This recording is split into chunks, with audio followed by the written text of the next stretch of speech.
All right, Shalom, Yashua, Shalom, giving all praises, honor, and glory to our power, Yahweh, Bahasham, Yahweh Shah, Bahasham, Rachak, Wadash, double honors to the apostles, the bishops, and the elders of Great Millstone. Peace and blessings to the hopeful elect of the tabernacles of David, scattered throughout the four corners of the earth. Whomever you may be, whoever you may be, Shalom, Yashua, Shalom. All right, going into our next installment of First Maccabees, the history of the Feast of the Dedication. We're now in chapter 3. And before we get started, I'm going to bring a couple things up on the screen here. First one being, if it'll come up for me. Okay, here we go. Basically what we're not going to read into this, because we could read it, but it's basically what we're going to read here in our First Maccabees. I was just noting that this history is supposedly recorded also by Josephus. So, what we're reading, if I'm correct, is recorded in the Josephus. This is where this is supposed to be from. So that's all I want to, speak about that. Like I said, we're not going to read it because we're about to go into all of this history now in the Apocrypha. Okay, so I'm also going to bring up this about Antiochus real quick. So it says Antiochus IV Epimanes, the king of Syria, captured Jerusalem in 167 BC and desecrated the temple by offering the sacrifice of a pig on an altar to Zeus, the abomination of desolation. In seeking to prohibit Judaism and Hellenize the Jews, Antiochus forbade their religious practices and commanded the copies of the law be burned, all of which is related by Josephus in the Antiquities of the Jews, which is what I just showed you there on the screen. It says, he, Antiochus, got possession of the city by treachery, at which time he spared not so much as those that admitted him into it. Like I said in chapter 1, okay, that he came peaceably, but then he pretty much deceived them, turned and put the sword on those men that he sent. So it says on account of the riches that lay in the temple, but led by his covetous inclination, for he saw there was in it a great deal of gold and many ornaments that had been dedicated to it of very great value, which that counts in the same chapter further up above, when he went and took all these things and he went back home and spoke about these things proudly, as the scripture said. So it says, and many ornaments that had been dedicated to it of very great value. And in order to plunder its wealth, he ventured to break the league he had made. So he left the temple bare and took away the golden candlesticks and the golden altar and table and the altar, and did not abstain from even the veils. Yeah, it speaks about that. He tore down the curtains and everything, right? So just straight the fact that he himself was on, this holy, in this holy place, made it defiled enough. But then he did all the extra things and took the goodly treasures. All right. So it says, he also emptied it of its secret treasures, and left nothing at all remaining, and by this means cast the Jews into great lamentation. For he forbade them to offer those daily sacrifices which they used to offer to the Most High, according to the law, which we've already covered. It says, and when he had pillaged the whole city, some of the inhabitants he slew, and some he carried captive, together with their wives and children, so that the multitude of those captives that were taken alive amounted to about 10,000. He also burnt down the finest buildings, and when he had overthrown the city walls, he built a citadel in the lower part of the city. That's also in chapter 1, for the place was high and overlooked the temple, on which account he fortified it with high walls and towers, and put into it a garrison of Macedonians. However, in that citadel dwelt the impious and wicked part of the multitude, from whom it proved that the citizens suffered many and sore calamities. All right, so no different than what we'll speak about in a second. So it says, and when we just want to read through this first. It says, when the king had built an idol altar upon the Most High's altar, he slew swine upon it, which that was that statue to Zeus. It says he slew swine upon it, and so offered a sacrifice neither according to the law nor the Jewish religious worship in that country. He also compelled them to forsake the worship which they paid their own power, and to adore those whom he took to be gods, and made them build temples and raise idol altars in every city and village, and offer swine upon them every day. Right? Within that, man, that's just beyond filthy. It says he also commanded them not to circumcise their son. But you got, you got people that are saying, oh, it's okay now to eat the swine, all right? Because they want to say the laws is done away with. No. All right? There's nowhere in the scriptures where the Lord tells you that you can eat unclean foods, okay? That's not what it was talking about when he was talking about being received with thanksgiving, which is why he made a separation of the foods in the first place. All right. If the law was going to change, he would never made a dietary law for us. He would just say, okay, you can eat whatever you want. Just make sure you do it a certain way, cook it a certain way or whatever. But there would have been no difference between clean and unclean beast. But then you get to the New Testament, and according to these churches, there's nothing but change from the Heavenly Father. All right. So it says,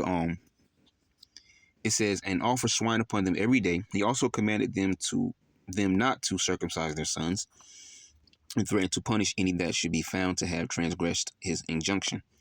All right, his decree that said that everyone should be all one under him.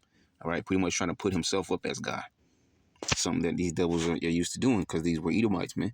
He also appointed overseers who should compel them to do what he commanded, and that goes into the account beginning with Mattathias, where he stuck it to that Israelite, then stuck it to that officer that came there to try to make these Israelites go off right on the altar. He slew both of them. So it says he also actually we read that it says, yeah, many Jews that there were who complied with the king's commands, either voluntarily or out of fear of the penalty that was denounced. But the best men and those of the noblest souls did not regard him, beginning with Mattathias.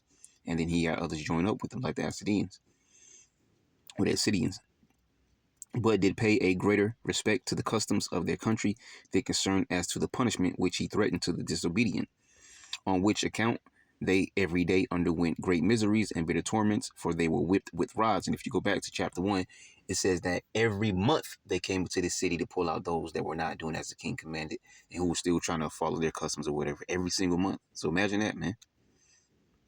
So it says, for they were whipped with rods, and their bodies were torn to pieces, and were crucified while they were still alive and breathed.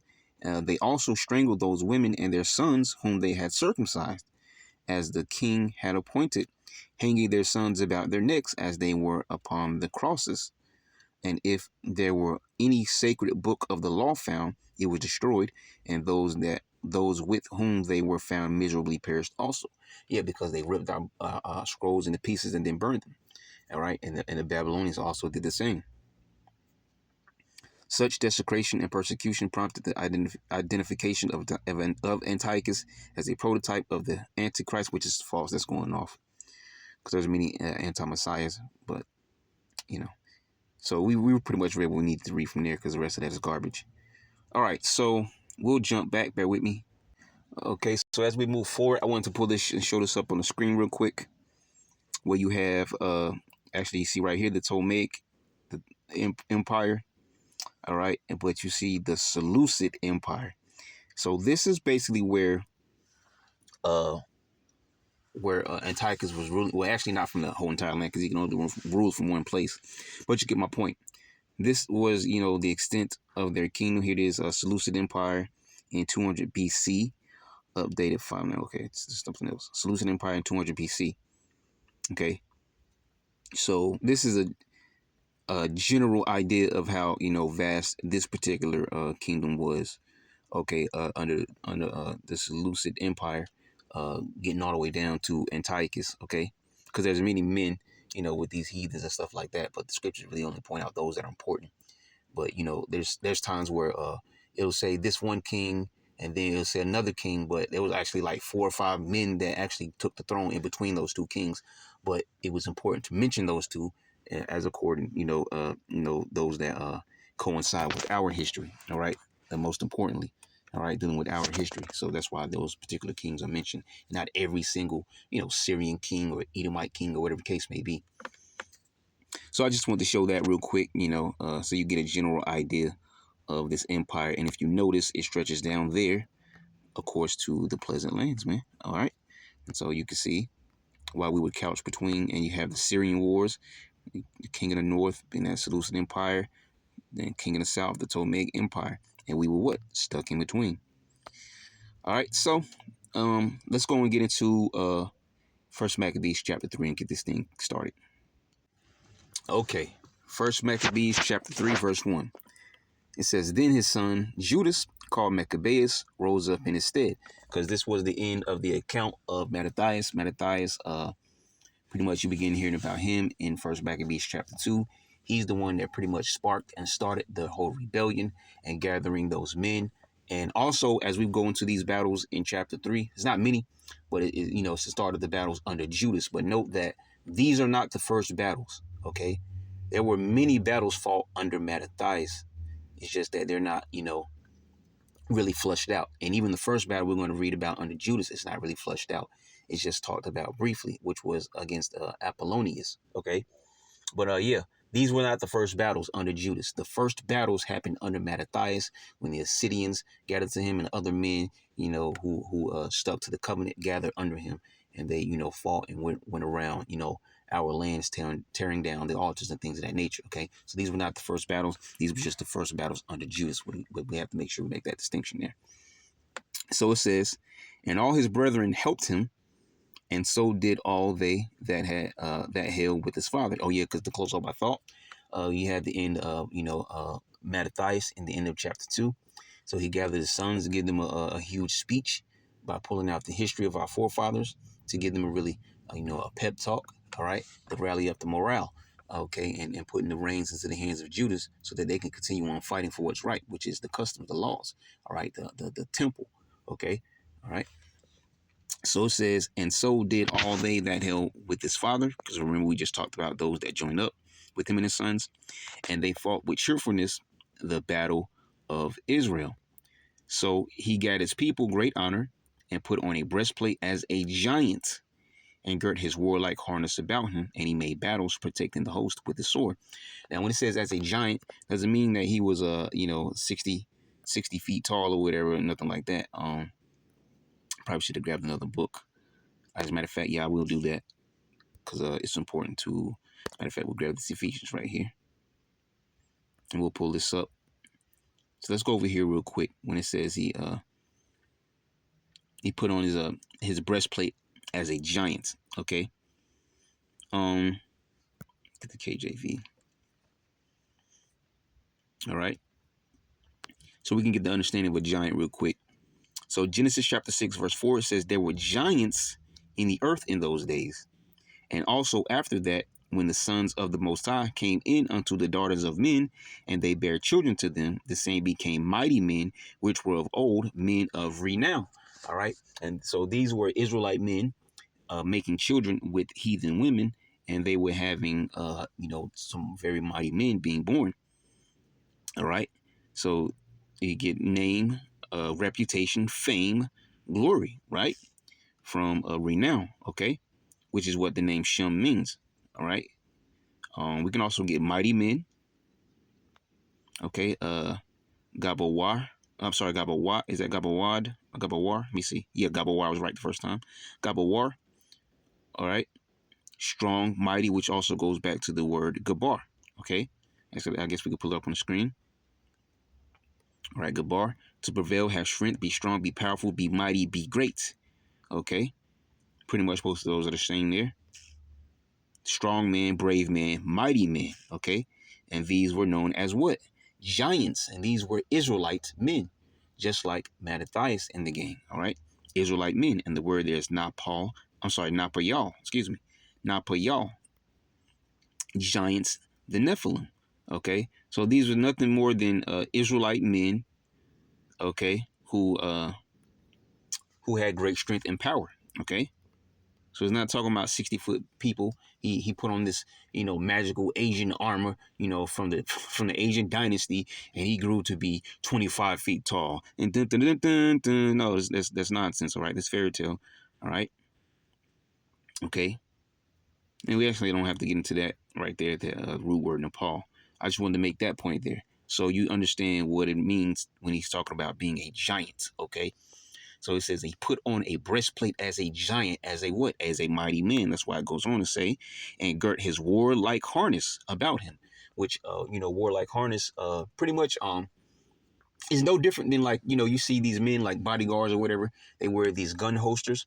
So you had actually straps that's like not exactly the same, but similar to that. And they would like maybe fasten over one shoulder. And then there would be another strap that went from the front side to the back side to strap it more, and then it will drop a little bit lower, and then there will be a place where you could put your sword at. All right, so they will have harnesses like this, I mean, you could actually look it up for yourself. All right. So they're basically just like gun holsters, but they're sword holsters. So, it would be a whole strap from your shoulder and everything on down to, where your thigh is, whatever, I guess, depending on what hand you are. Okay. Um, so, you would have a place, that sheath basically will be built into that harness. And that whole harness would be, equipped with a sheath. So all you needed was a sword. You put your sword in and pull the sword out. You don't need an actual sheath because it's already hooked to the harness. So this is basically what we're reading right here. His warlike harness. He had an actual harness that it could hold his sword. All right. And he put on his breastplate as a giant, as a mighty man, and girded his warlike harness about him. And he made battles, protecting the host with his sword. So hopefully that made, actually a lot of sense to you. That made it actually more clear, as we read on. And Lord will, as we read on, you be edified by this. All right. So verse 4 says, in his acts, he was like a lion, and like a lion's whelp roaring for his prey. Okay. Which makes me think about Genesis 49. Judah is a lion's whelp. But that's actually going to something else. And also, he was not a Judite. He was a Levite. All right. But anyways, continuing on. Verse 5 says, for he pursued the wicked and sought them out and burnt up those that vexed his people. Beautiful. He set them on fire. Okay. And that's the same thing that's going to happen to Esau at the end of his time, because he was a part of this, believe it or not. He's not widely mentioned as of yet. All right. But he was a part of this because, as a matter of fact, let's just read into it. It says, wherefore the wicked shrunk for fear of him, and all the workers of iniquity were troubled, because salvation prospered in his hand. All right, meaning he was delivering, a lot of, areas, okay? Him and his men that were under him. And so these heathens were beginning to be afraid because they were hearing about Judas, right? It was, it was enough under Mattathias, but when Judas took the reign, it was some high level ass whipping going on. All right, and so it started to scare these devils, okay? It started to scare these heathens, and everybody was hearing about him. It says he grieved also many kings, you see? It's because it doesn't mention that under Mattathias, but under Judas, he's also, his name is ringing bell even up to kings, man. He grieved also many kings and made Jacob glad with his acts, and his memorial is blessed forever. Which obviously, when it says Jacob, is talking about those that were righteous, that stuck to the covenant, because we know we had wicked Israelites that fell away. So these were obviously the righteous ones, that were happy to see, Judas and these mighty men with them come and tear down these altars and remove heathens from certain lands and areas and so on and so forth. And that means they no longer have to go into hiding. Or remember, we also read that some of them went into the heathen cities, for help. All right. So they can hide out there. So, some of them could actually probably come back home at this point. So it says, moreover, he went through the cities of Judah, destroying the ungodly out of them, you see, and turning away wrath from Israel. All right. And that wrath is talking about of the Heavenly Father. Actually, not necessarily, because it's not really our fault that the temple was, defiled, but the wrath of these heathens, okay, coming down upon the Israelites. So let me make that correction there. The wrath of these heathens, okay, coming down upon us with all this persecution from the decree that went forth from Antiochus. All right, so it says, so that he was renowned unto the utmost part of the earth. And remember, we read Genesis 6 and 4. All right, renowned, Shum, giants, all those things play one off another because it's really pretty much the same thing there. Okay, so that he was renowned. All right, he got fame, he got reputation, he had glory from these battles unto the utmost part of the earth. So his name started to ring bells even further because they're hearing about these small group of Israelites who were tearing up these heathen armies, man, mostly of the Assyrians, but there were other heathens joined with them. It says, and he received unto him such as were ready to perish. Then Apollonius gathered the Gentiles together and a great host out of Samaria to fight against Israel. You see, Apollonius gathered the Gentiles together, which are heathens. It says, and a great host out of Samaria to fight against Israel. So this is different nations of heathens gathered together, though it doesn't specify it. All right, but we have to understand that Alexander, he took. Remember, he conquered all the lands under 12 years. All right. And so he sought to Hellenize all the lands, which he never got a chance to do. But after he died, his kingdom was split into four of his particular generals. Okay. So we got to keep all those things in mind. So they're also going to rule over some of their own people as well as heathens, because those lands that were taken over were also heathens that they ruled over. So when they gathered men to fight, they were also gathering heathens that they pretty much were under their command. Right, so because just like we were under their that's why Antiochus did what was able to do what he did to us, because we were under his command, man. All right, and at some point, he sought to even wipe out our worship, and furthermore, even attack the temple, and that's where things got out of hand. All right, and that's where Mattathias rose up. So it says, which thing when Judas perceived, he went forth to meet him, and so he smote him and slew him. Meaning also fell down slain, but the rest fled. So you have this guy who's hearing about, probably didn't hear about the battles. Maybe he heard about the battles under Mattathias, but most definitely under Judas, he heard about these battles that were being fought and being won. Okay, and so he thought to himself, you know what? They're not getting the job done.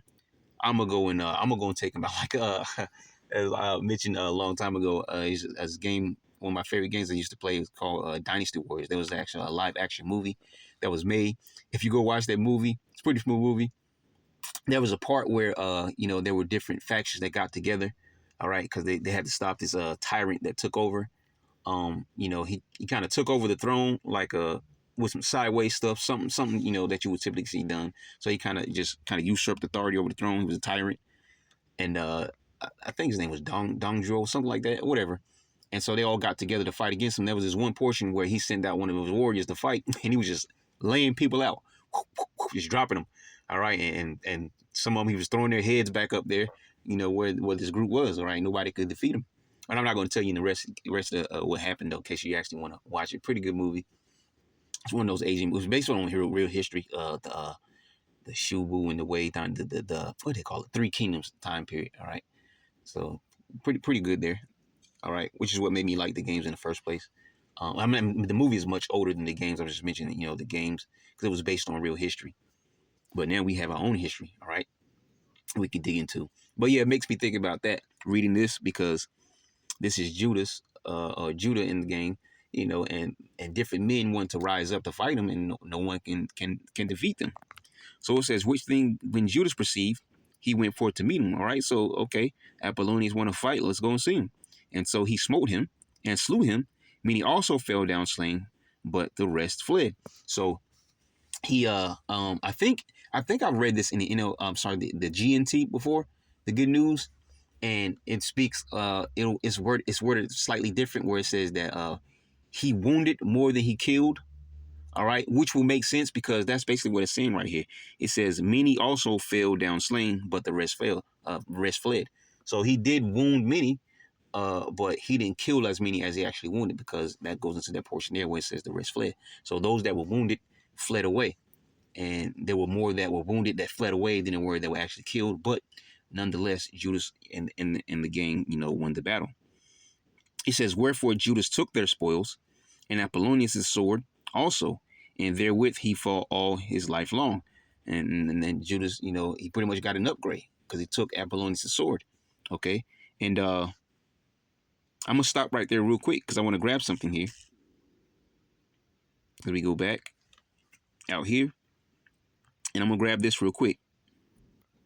All right, so here it is, the sword of Apollonius. And I forgot what this is from. It's some random. The Sword of Apollonius, the legacy of the Maccabees, West Side Moravian Church. Okay, so I don't even remember where I picked it up from, but I remember seeing it, because I stayed there for a few days now. So it says, so ends the first book of the Maccabees. The dynasty continued for another 3 generations as vassals to the Seleucid kings, though not without considerable bickering among themselves. In the year 63 BC, the Roman Pompey took possession of the kingdom of Asia and all its dependencies. The legacy of the Maccabees was this: the subordination of the Jewish state to pagan emperors, the presence of the Romans and those whom the Romans desired to make kings, the dream of winning political independence by force of arms. Many others were active in Judea before the coming of Yahushua, and all of them left a legacy to those who follow. The Maccabees cannot be blamed for the slaughter of the innocents. That sin is laid at the feet of Herod, but the story of Mattathias and his sons can help us to understand how Herod the Idumean came to sit on the throne of Judea. And as always mentioned, by the apostles and the elders, that history in the Apocrypha is what led up to the New Testament, man. A lot of the history stems from the Apocrypha. It says, and why King Herod was so frightened about the birth of a baby in Bethlehem. All right. Fortunately, the bad news of massacre is only the very beginning. Okay, so that's something else, really. I thought there was a portion in here that talks about, so it really didn't speak on the sword.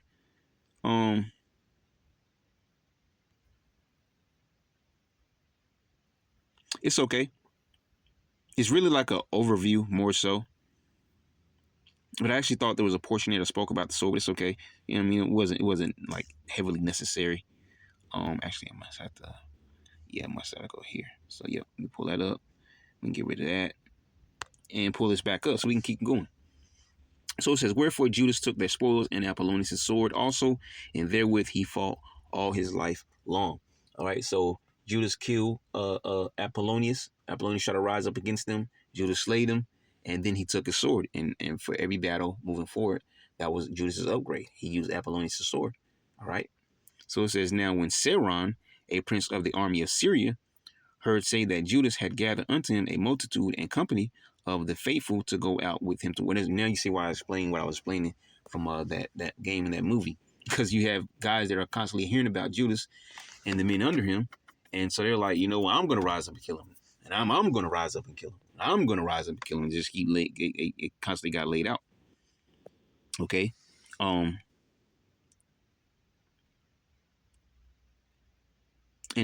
it was something I wanted to mention too, because I kind of skipped over it, because we mentioned earlier, it says, moreover, he went through the cities of Judah, destroying the ungodly out of them and turning away wrath from Israel. Because there's a portion in let me go over here real quick, back in chapter 1,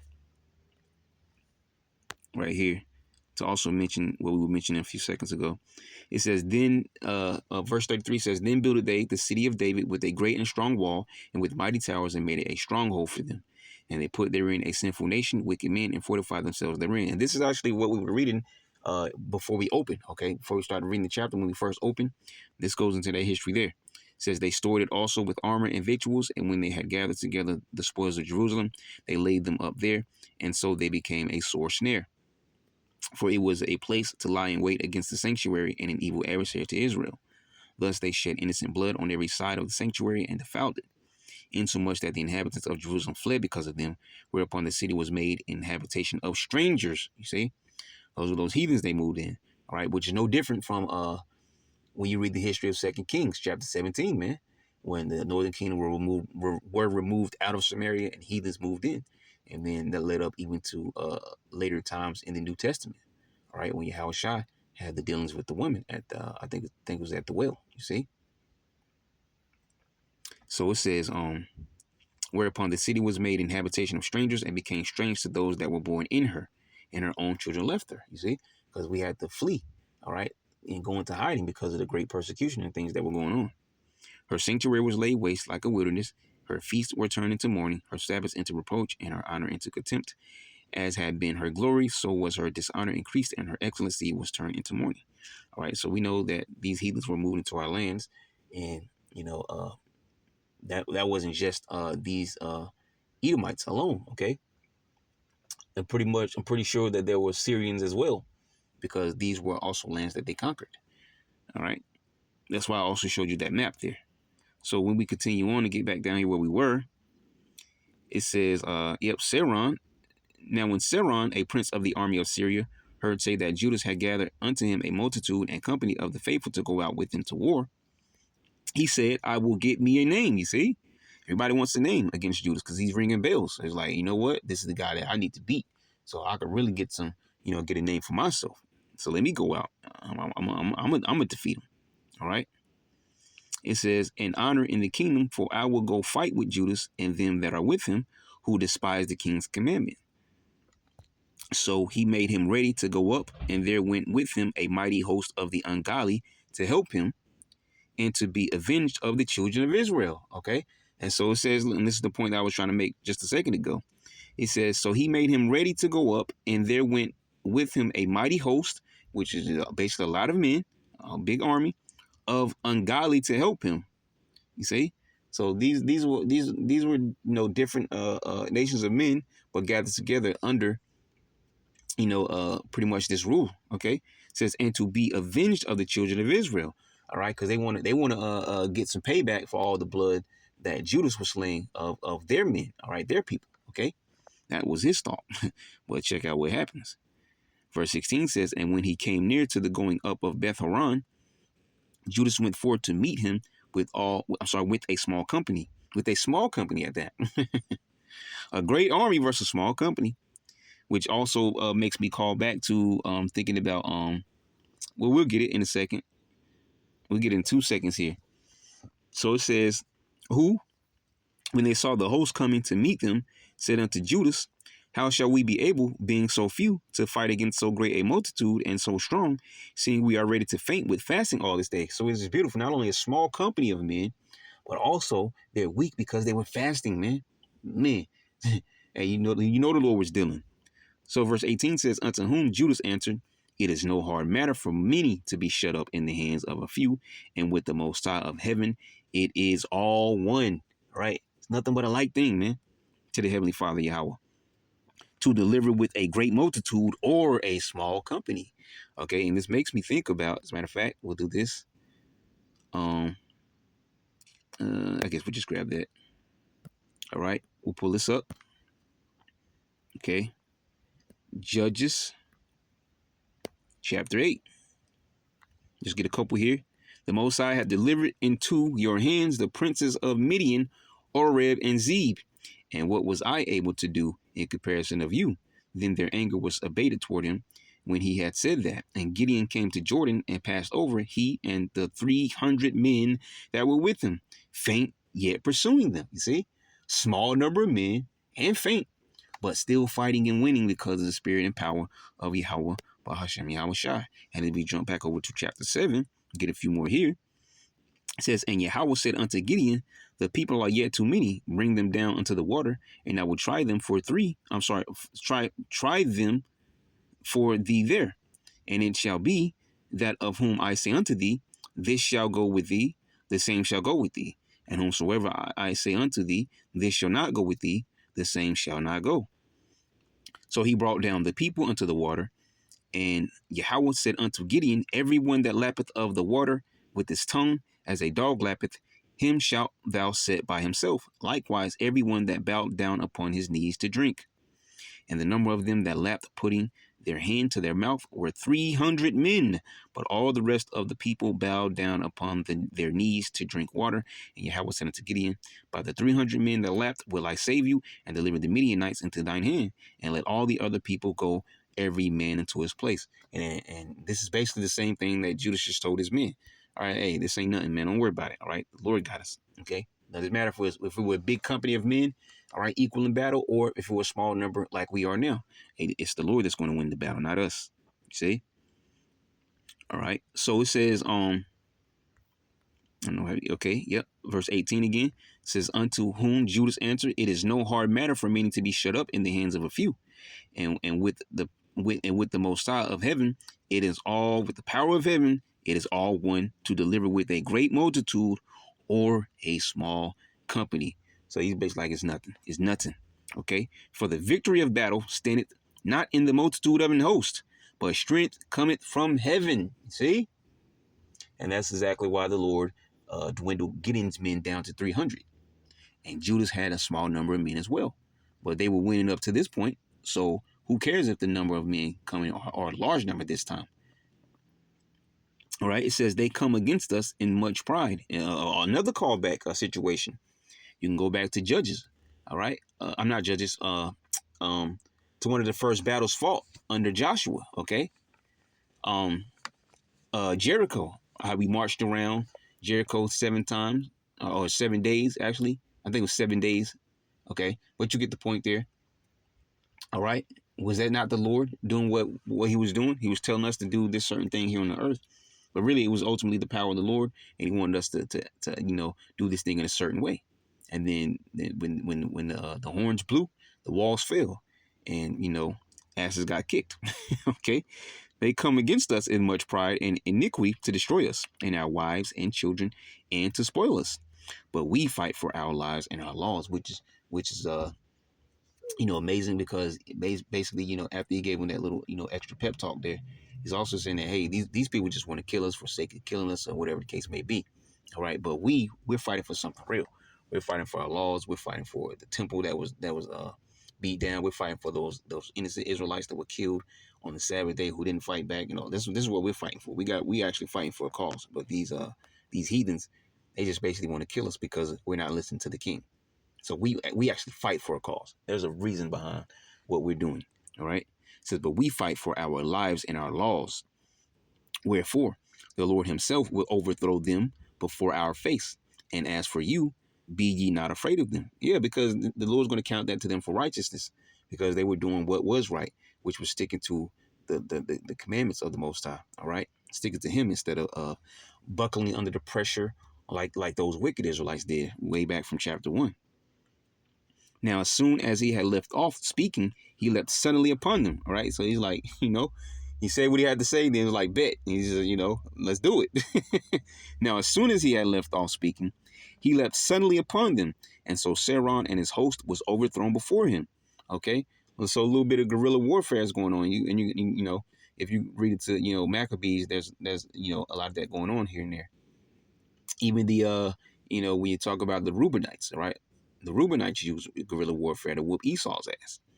Okay, so it says, and they pursued them from the going down of Beth-horon unto the plain, where were slain about 800 men of them, and the residue fled into the land of the Philistines.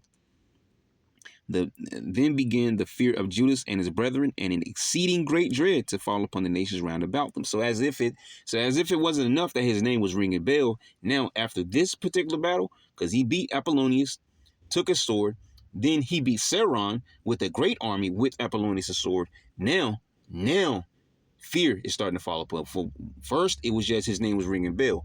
People are knowing about Judas and his men. Now it's starting to strike fear because this small group of men just defeated a big army. All right. Then began the fear of Judas and his brethren, and an exceeding great dread to fall upon the nations round about them. Insomuch as his fame came unto him. We talked about the fame up above, right? When he put on his breastplate like a giant, insomuch as his fame came unto the king, and all nations talked of the battle of Judas. Okay, so now his name is ringing more bells, and along with those bells ringing, all right, it's spreading out fear. Now, when King Antiochus heard these things, he was full of indignation, wherefore he sent and gathered together all the forces of his realm, even a very strong army. He opened also his treasure, and gave his soldiers pay for a year, commanding them to be ready whensoever he should need. He was like, oh, snap. Hold on now. What's going on? What's this guy's name? Judas? He did what now? Oh, they did what? They defeated who? He's like, you know what? Open up the treasury. All right, I'm going to pay you men for a whole year. All I'm asking is when I call you, you be ready immediately on the drop of a dime. That's the kind of readiness, preemptive readiness I need from you. I'm gonna pay you up for a year, and when I call, hey, you know what that means. That's for the fear that these men were putting upon these these heathens. Nevertheless, when he saw that the money of his treasuries failed, and that the tributes in the country were small, he ran out of coins, man. Okay, the tributes in the country were small because of the dissension and plague. All right, which I believe dissension goes into like kind of like them disagreeing. Let me see if I can pull that word up. Okay, just go ahead and just Google punch it. Yep. See, disagreement that leads to discord. There you go. Perfect. Beautiful. The water Yahweh Shah. Yep. Getting all the way down to English word dissent, Middle English dissension. All right, yeah, disagreement. All right, because of, let me go back. It says, nevertheless, when he saw that the money of his treasuries fell, and that the tribute in the country were small because of the dissension or disagreement and plague, which he had brought upon the land, and taken away the laws which had been of old time, which is beautiful because we just talked about 2 Kings chapter 17. There's another account further down, because when the northern kingdom were removed out of their lands of Samaria, and the heathens were moved into that land, what happened? The Lord sent lions on those people. You know why? Because the scriptures tell us that the eyes of the Lord are always upon his lands from the beginning of the year to the end of the year, withholding, all this good and evil. And we have heathens in our lands on two different accounts. So there's evil going on in the lands. Those heathens that were moved to the land of Samaria were being destroyed by lions because they weren't keeping the customs of the law of the land, which is of the Lord, all right, Yahweh. And so here you have a similar situation happening here, where these heathens are occupying certain territories in our land, and the Lord is jacking them up because we have wickedness going on in our lands, and those lands belong to the Lord, man. He gave them to us to live in, but those lands belong to the Lord. He's watching these heathens do what they do, and that's why Eve's got it coming so bad, man. A whore dies by fire, and what are they doing right now? You have drunk upon my holy mountain. got mumu parades and things of that nature. You still praying to Herod's wall, an Edomite. Come on, man. Hey, they got it coming, man. Okay. All right. So it says, but it says, which he had brought upon the land and taken away what? The laws which he had been of old time. You see? If they're the real people, why not the laws flowing from Jerusalem right now? Because they're not the people. Okay? Those that were moved into Samaria were not the people. That's why it took a priest of the Levite, all right, a priest to go back to the land to teach them other ways, so the Lord can remove the lions from off of them. And then they still continued on later on to do their heathenish things. That's what heathens do, though. And here you go. Another account. Beautiful, right? Verse 30 says, he feared that he should not be able to bear the charges any longer, nor to have such gifts to give so liberally as he did before, for he had abounded above the kings that were before him. Wherefore, being greatly perplexed in his mind, he determined to go into Persia, there to take the tributes of the countries and to gather much money. So he's like, man, I done ran out of coin, so let me go over to Persia and gather up some coin from there. It says, so he left Lysias, a nobleman and one of the blood royal, to oversee the affairs of the king from the river Euphrates unto the borders of Egypt, and to bring up his son Antiochus until he came again. All right, so he left, he left control, into a family member he can trust.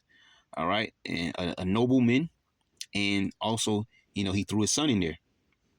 So it says, moreover, he delivered unto him the half of his forces and the elephants, and gave him charge of all things that he would have done, as also concerning them. So basically, continuing on with his matters, but then it says, as also concerning them that dwell in Judah and Jerusalem. So don't hold back.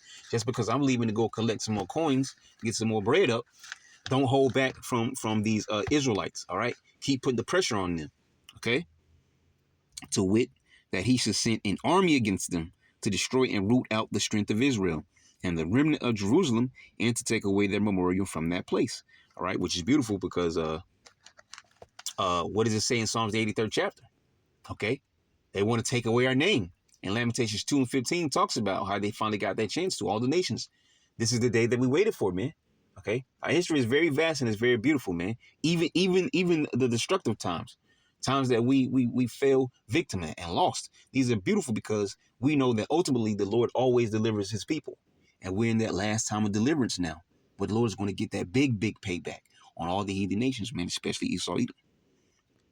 It says, in that he should place strangers in all their quarters and divide their land by lot. You see? It's not the same thing we just talked about. You see? You can't make it up, man.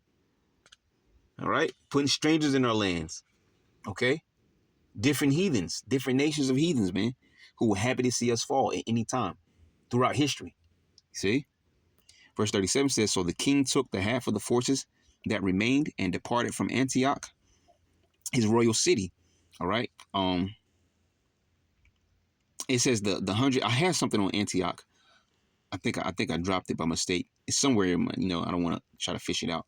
I don't want to spend too much time looking for it. But it says, so the king took half of the forces that remained and departed from Antioch, his royal city, the 140. And I believe, but I do believe Antioch was named after this chick, though. I forget exactly who she was with, though. I believe it was one of these Edomites. But anyways, He says his royal city, the 147th year, and having passed the river Euphrates, he went through the high countries. Then Lysias chose Ptolemy, the son of Dormenes, Nicanor, and Gorgias, mighty men of the king's friends. Now, we're not going to go into all the books of Maccabees. You can read these accounts on your own, excuse me. But some of those names, especially like Gorgias, he pops up again, okay? There's battles that's going to be fought with Gorgias, all right? You're going to hear about him again. Nicanor, Dormenes, Ptolemy, son of Dormenes, Nicanor, and Gorgias, mighty men of the king's friends. You see? Mighty men of the king's friends. So these were actually warriors that we're speaking about here. But continuing on, says, and with them he sent 40,000 footmen and 7,000 horsemen. So 47,000. Of course, 7,000 of them being horsemen, but still 47,000 in total number, to go into the land of Judah and to destroy it as the king commanded. See, even with the king away, he said, no, don't hold back. Continue on with the campaigns. So they went forth with all their power and came and pitched at Emmaus in the plain country. And once again, as I said, because we're not going to do it, you just, for sake of time and, not to do too much. But, you can always go and not every time is it pinpoint accurate. Sometimes these devils can't really pinpoint where some of these cities are. And then other times they're just there, but they're renamed. So, if you really want to get a general idea of what some of these things, happen through these accounts, you just, pop it up on Google. All right. As I always do, I pull this scripture up and I just, I light it up, just, highlight it and, Google punch. Okay. You see web search. If we don't see web search, there'll be 3 dots there. Hit those 3 dots and you'll still be able to find where you can actually get to that.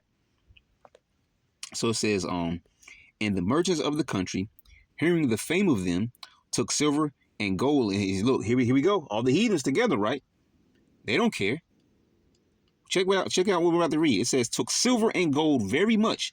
Let me read it again from the top. And the merchants of the country, hearing the fame of them, took silver and talk about the fame of these guys up above, right? And the merchants of the country, hearing the fame of them, took silver and gold very much with servants, and came into the camp to buy the children of Israel. You see? Souls of men went to all the nations in different time periods, man. All the nations are guilty. Nobody's innocent simply because Esau, Edom is in the power seat right now. Okay?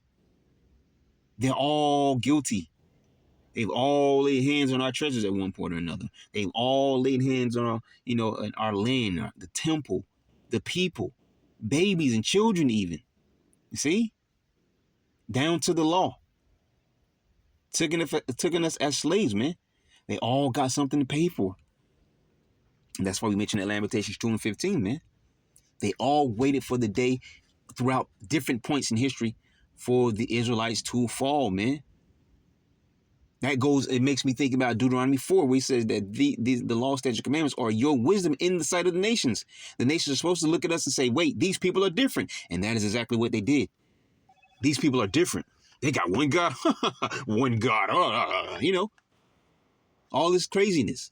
Not knowing that one God actually lives, unlike theirs. They can have 500 gods, none of them live. They're all false. We have one God and he lives, man. It's a fearful thing to fall into the hands of the living power. And they're about to find out, man. All the remnant of these heathen nations are here today, man. They're all going to find out. You see? So it says, and they came into the camp to buy the children of Israel for slaves, all right, even in our downtime at that, all right, where we've been persecuted, destroyed, okay? They're coming to buy us as slaves. Okay. Power also of Syria and of the land of the Philistines joined themselves unto them. Oh, wait a minute. Syria and the Philistines. All right. See, is not Psalms 83rd chapter ringing the bell? Nobody's innocent. Okay. Zechariah 1 and 15 as well. I'm sore displeased at the heathens who are these. Okay. Nobody's innocent. Now, when Judas and his brethren saw that miseries were multiplied, and that the forces did encamp themselves in their borders, for they knew how the king had given commandment to destroy the people and utterly abolish them, right? The order to completely wipe them out. They said one to another, let us restore the decayed fortune of our people, and let us fight for our people in the sanctuary. Then was the congregation gathered together, that they might be ready for battle, and that they might pray and ask mercy and compassion. Now Jerusalem lay void as a wilderness. There was none of her children that went in or out. The sanctuary also was trodden down, and aliens kept the stronghold. The heathen had their habitation in that place, and the joy was taken from Jacob, and the pipe with the harp ceased. Because we know our connection to the power was by way of the Levites through the temple. You see? With the temple being destroyed, there's no sacrifice for sins. There's no gift offering, peace offering, whatever, thank offering, all the different offerings and oblations and things of that nature. We're not able to do those things anymore. That's why they was like, man, we have nothing to live for. The temple's destroyed because the connection with the Heavenly Father is disrupted. You see how important it was? And from these accounts came an actual high holy day, okay, which Yahushua himself observed in the New Testament. For those churches that say the Apocrypha is not valid. If the Apocrypha is not valid, how are there so many scriptures that are linked to the Old Testament, man? It is a part of the Old Testament, right there, wedged between the Old Testament and the New Testament, man. It doesn't end at Malachi. It goes on, all right, with the Apocrypha. And then it gets to Matthew, you see? Now, Jerusalem lay void as a wilderness. And when it says Jerusalem lay void as a wilderness, it doesn't mean that people weren't there. It just means that the Israelites weren't there. The heathens are there now. You see? So, and that's why I say, you've heard me say this before, dealing with, the state of Israel over there and Jerusalem, those different areas. All right. Where I said, because our lands are supposed to be, right, the holy land. All right. But it's not holy right now. You know why? Because we have heathens in the land defiling it. The land, it's impossible for the land to be holy as long as there's heathens dancing around in it. You see? So now Jerusalem lay void as a wilderness, right? Being torn down, destroyed, but also you have heathens that are taking up territories. It says there was none of her children that went in or out, you see? It says the sanctuary also was trodden down, and the aliens kept the stronghold, meaning those heathens. The heathen had it was strangers, all right? Alien strangers, same thing. It's talking about these heathens. The heathen had their habitation in that place, and joy was taken from Jacob, and the pipe with the harp ceased. Wherefore the Israelites assembled themselves together and came to Maspha over against Jerusalem, for Maspha was the place where they prayed aforetime in Israel. So this one you could look up on the map, but even without looking up on a map, you can see that it's not too far from Jerusalem, because we know where the area of Jerusalem is. So it's not too far from Jerusalem, because it says over against Jerusalem. So it's definitely not far from Jerusalem. Okay. So it says, then they fasted that day and put on sackcloth and cast ashes upon their heads and rent their clothes and lay open the book of the law, wherein the heathen has sought to paint the likeness of their images, which is beautiful how the Lord just stuck that precept in there. Okay.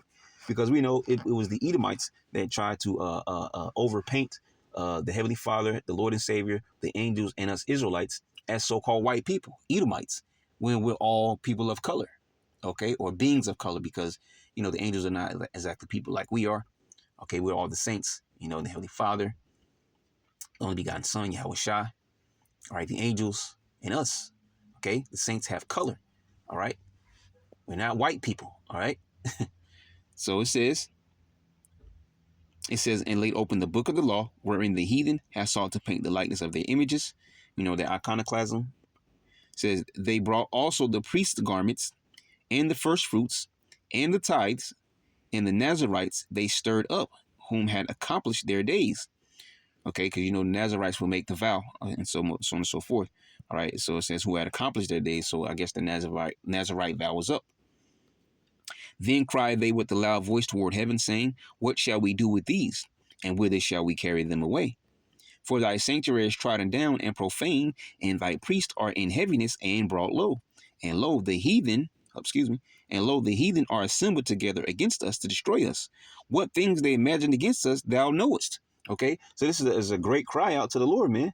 Okay, what are we to do with these heathens, man, and against these heathens?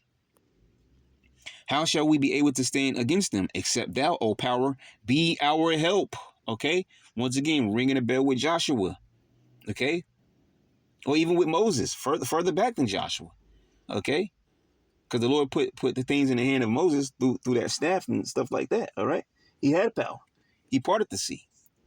He won the battle at Rephidim. I believe it was Rephidim when he held up his arms. Okay, but the help comes what? From the heavens, man. from the Heavenly Father himself. The Lord is a man of war. Exodus 15:3. So as long as we have the Lord fighting for us, hey, it's victory. And that's why the Lord told us, he told us that we took the lands, then told us to go and fight the battles. All right. The land is already given into your hands. Now go fight.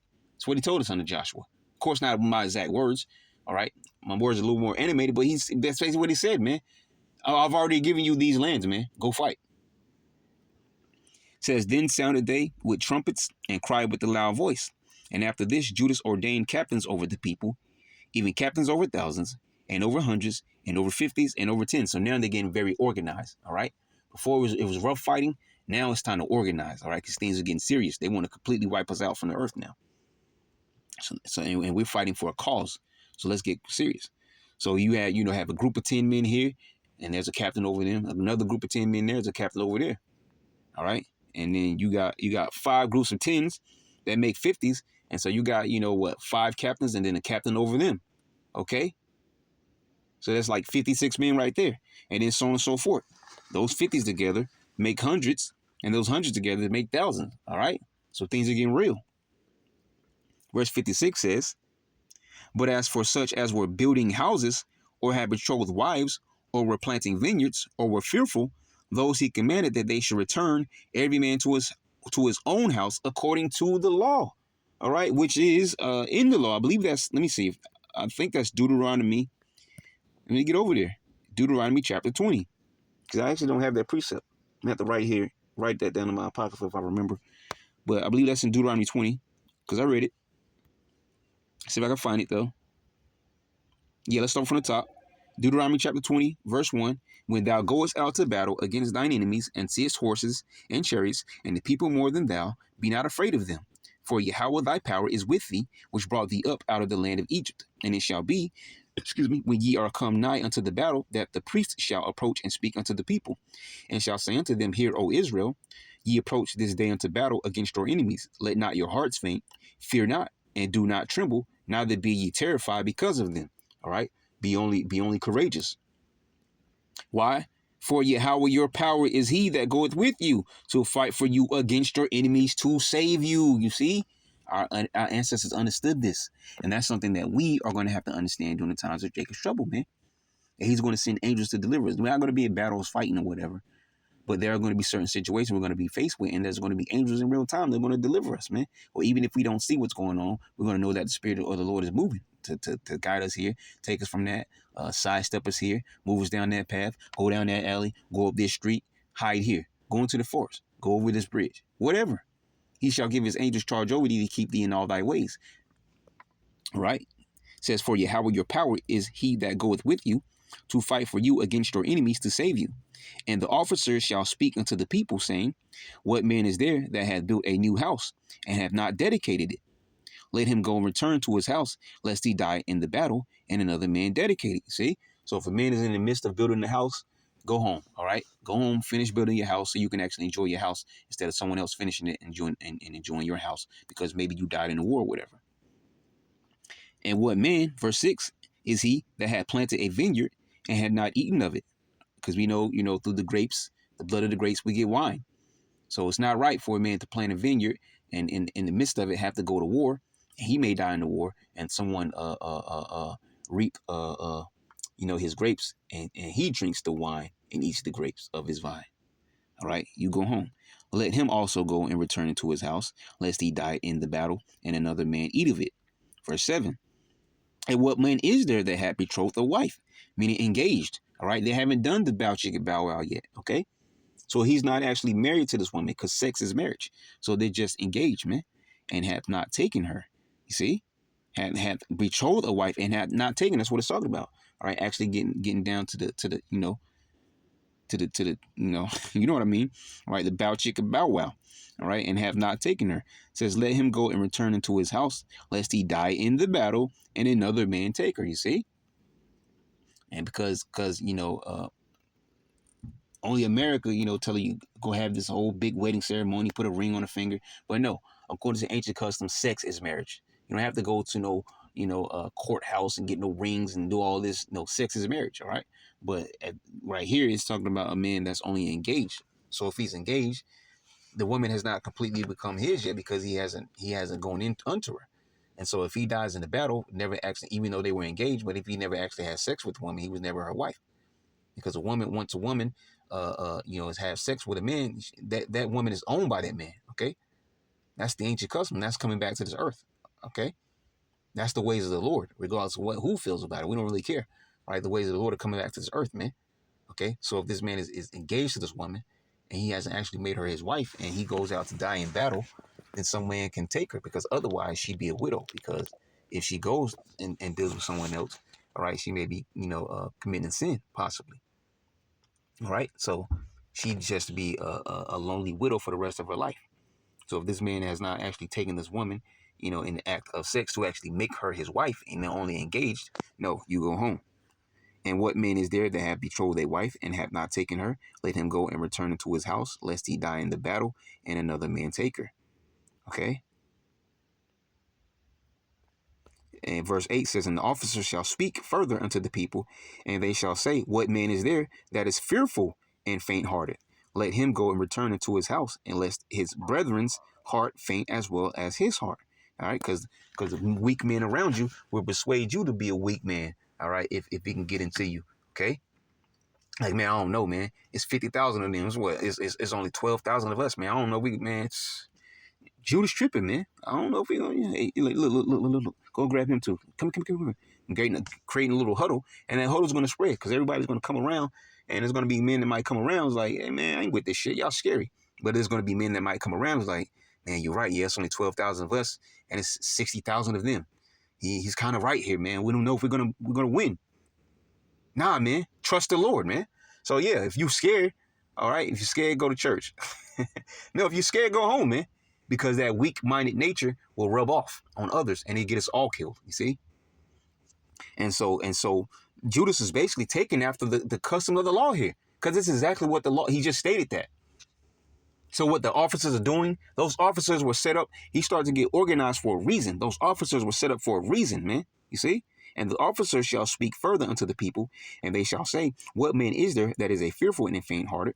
Let him go and return unto his house, lest his brethren's heart faint as well as his heart. Yeah, you go home to the women and the children, and, why don't you go help that man build his house? Or why don't you go help that man, pluck up those grapes or whatever, all right?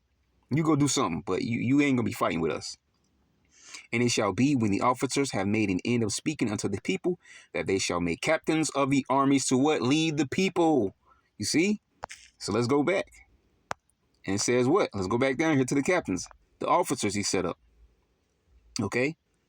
Here we go. And after this, verse 55, First Maccabees 3:55. And after this, Judas ordained captains over the people, even captains over thousands, and over hundreds, and over 50s, and over 10s. He got that from the law. He put it down to the science. He put it down to a T. All right. And he was starting to get organized because things are getting real. Now, it's not just they want to be victorious over us in battle. They want to completely wipe us out if they can. Okay. And keep us down forever. Wipe us off the face of the earth. It's about to get real. Let's buckle down. But as for such as were building houses, or had betrothed wives, or were planting vineyards, or were fearful, those who he commanded that they should return every man to his own house according to the law. So the camp removed and pitched upon the south side of Emmaus. And Judas said, arm yourselves and be valiant men, and see that ye be in readiness against the morning, that ye may fight with these nations that are assembled together against us to destroy us and our sanctuary. For it is better for us to die in battle than to behold the calamities of our people and our sanctuary. It's better for us to die fighting for what's right than to not fight at all, or to be destroyed, for not fighting, or however the case may be. Nevertheless, as the will of the Most High is in heaven, so let him do. All right. And you notice how it ends off, going right back to the Heavenly Father. As long as the Lord is with us, we all right. All right. And so that's the true pep talk, the best part of the pep talk that Judas could give, his men. All right. So that's the end of chapter 3. All right. We got one more chapter to get through. That's chapter 4. All right. The top of the chapter 4, you got some more action going on. And then at the bottom, actually, like from halfway down that chapter unto the end, it talks about, the rededication of the temple and all those things. So, Lord willing, you will edify to next time, Yashrala. Gonna say Shalom.